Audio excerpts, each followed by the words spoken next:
Assalamualaikum warahmatullahi wabarakatuh. Halo teman-teman mahasiswa. Hari ini kita akan membahas mengenai transaksi perusahaan dagang dengan metode pencatatan perpetual.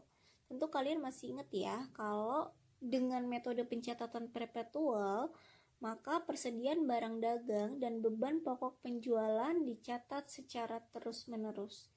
Jadi, kalau misalnya ada transaksi pembelian, biaya pengiriman, retur, dan pengurangan harga beli serta diskon pembelian, nanti langsung kita perhitungkan ke merchandise inventory atau ke persediaan barang dagangnya, gitu ya. Nah, sekarang kita langsung masuk saja ke ilustrasi soal, yang mana ilustrasi soal ini saya ambil dari buku Financial Accounting Wagen, Kimmel, dan Kiso. Jilly, seorang mantan atlet tenis profesional, mendirikan toko tenis. Informasi buku besar dari toko tenis Jilly menunjukkan cash nilai 2.500 yen, merchandise inventory 1.700 yen, dan share capital ordinary senilai 4.200 yen. Berikut transaksi pada bulan April.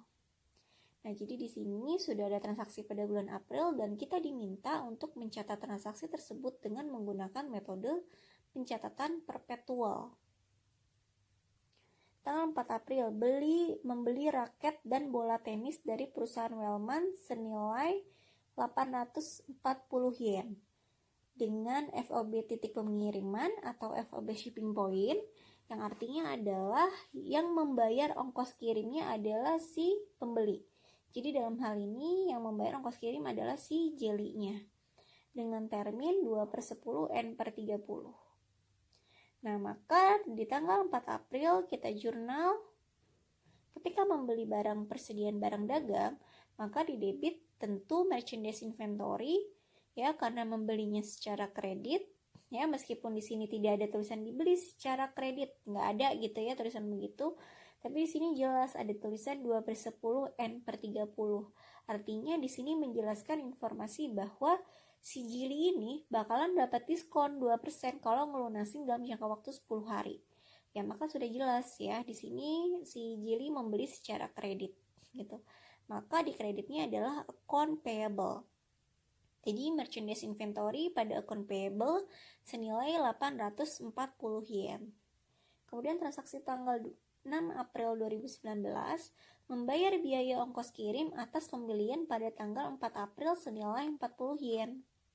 Nah, karena kita mencatatnya dengan metode perpetual, yang artinya kalau ada biaya pengiriman ini langsung saja kita perhitungkan ke merchandise inventory.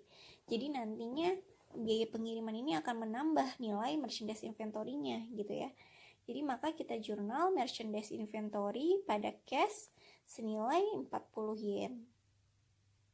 Kemudian transaksi tanggal 8 menjual inventory kepada pelanggan senilai 1.150 termin N/30 dengan beban pokok penjualan 790 yen. Ketika menjual secara kredit, tentu di debitnya adalah kita mengakui sebagai piutang atau account receivable. Nah, di kreditnya kita akui salesnya, kita akui sebagai penjualan. Jadi jurnalnya adalah account receivable pada sales senilai 1.150. Nah, jangan lupa kita ini mencatat dengan metode perpetual, yang artinya kita mencatat cost dari salesnya itu gitu ya. Di sini sudah ada info bahwa beban pokok penjualannya 790. Nah, jurnalnya adalah cost of goods sold pada merchandise inventory senilai 790 yen. Nah, kemudian di tanggal 10 April 2019 si Jili ini menemukan terdapat barang rusak senilai 40 yen. Nah, atas pembelian tanggal 4 April kepada perusahaan Wellman. Atas hal tersebut, Jili melakukan retur dan menerima secara kredit. Jadi di sini ada info bahwa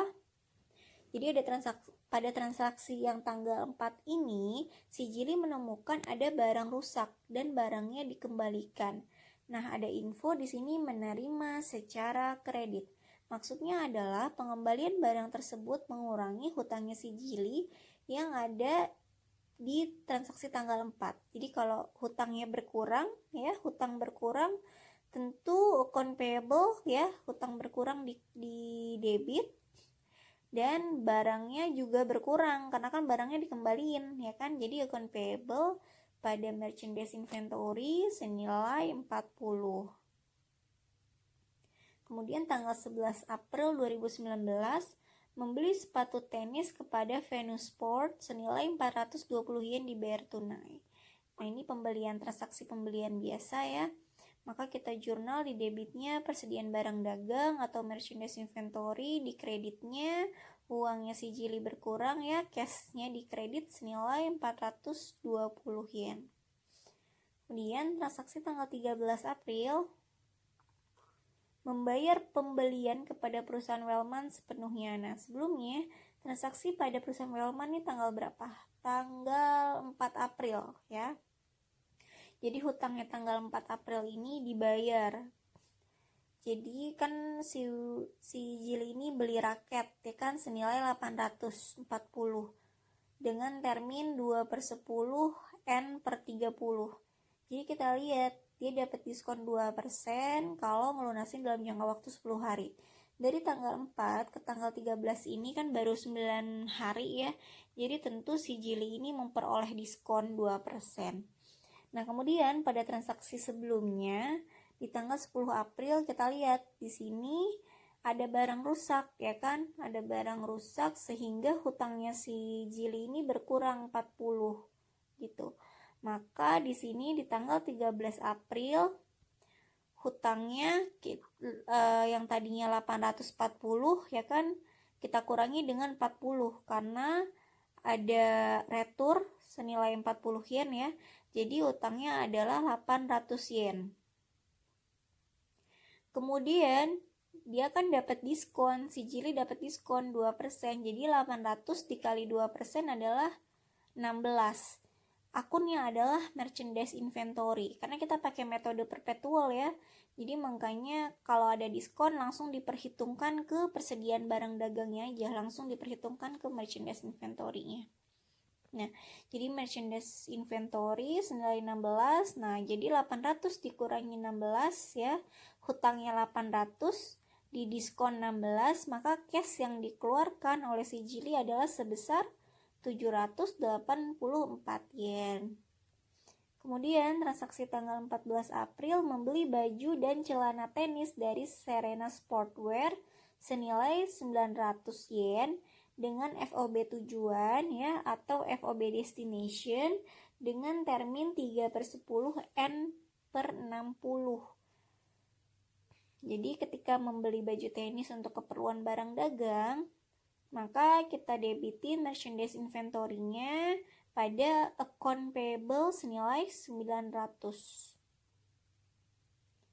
Nah, di tanggal 15 April ternyata si Jili menemukan terdapat barang rusak senilai 50 yen atas pembelian tanggal 11 April nih. Atas hal tersebut si Jili melakukan retur dan menerima secara tunai. Jadi di tanggal 15 April ada barang rusak yang dibeli si Jili pada tanggal 11. Nah, barang rusak tersebut dikembaliin oleh si Venus Sport ya, dikembaliin oleh si Venus Sport ini, dikembaliin uangnya gitu ya, senilai 50. Jadi tentu si Jili menerima cash senilai 50 yen ya, dan tentu barangnya dikembaliin kan. Jadi barangnya dikembaliin, merchandise inventory-nya terkredit senilai 50. Jurnalnya adalah jadi cash pada merchandise inventory senilai. Berikutnya transaksi tanggal 17 April membayar ongkos kirim senilai 30 yen atas transaksi tanggal 14 April pembelian di Serena Sportwear. Nah, kalau kita lihat di tanggal 14 April ini ketikannya adalah titik tujuan. Ini salah ya.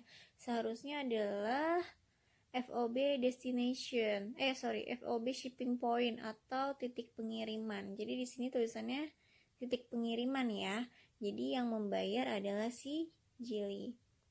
Jadi si Jili membayar senilai 30 yen. Maka jurnalnya adalah merchandise inventory pada cash senilai 30 yen.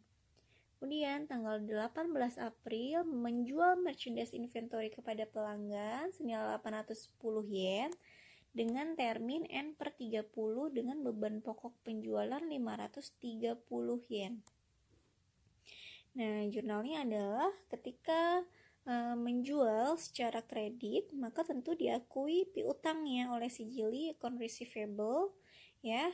Di kreditnya adalah sales, jadi jurnalnya adalah account receivable pada sales senilai 810 yen.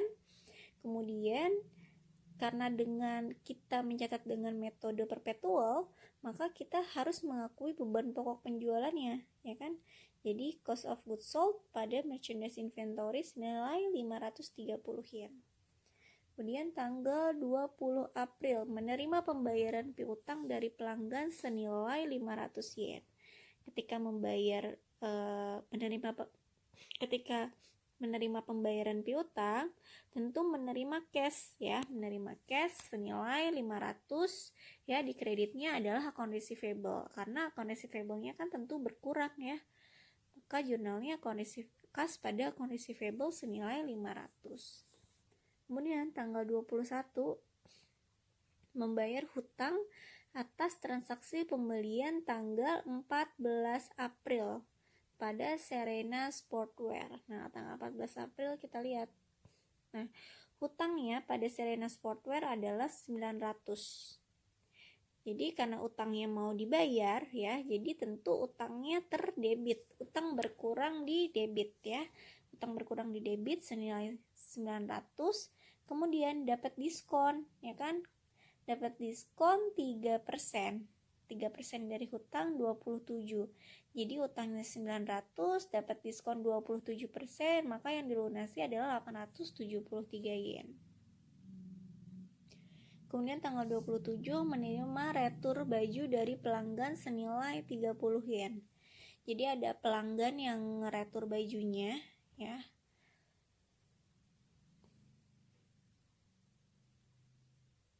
Maka jurnalnya adalah sales return and allowance pada account receivable, ya, senilai 30 yen. Kemudian tanggal 30 April menerima pembayaran piutang dari pelanggan senilai 660 yen. Ketika menerima pembayaran atas pelunasan piutang, kasnya bertambah, ya, piutangnya berkurang senilai 660 yen. Oke teman-teman, sekian penjelasan dari materi pencatatan piutang. Selebihnya nanti pada saat Zoom kita akan banyak melakukan latihan soal. Semoga bermanfaat. Materi berikutnya adalah materi pencatatan dengan metode periodik. Terima kasih. Assalamualaikum warahmatullahi wabarakatuh.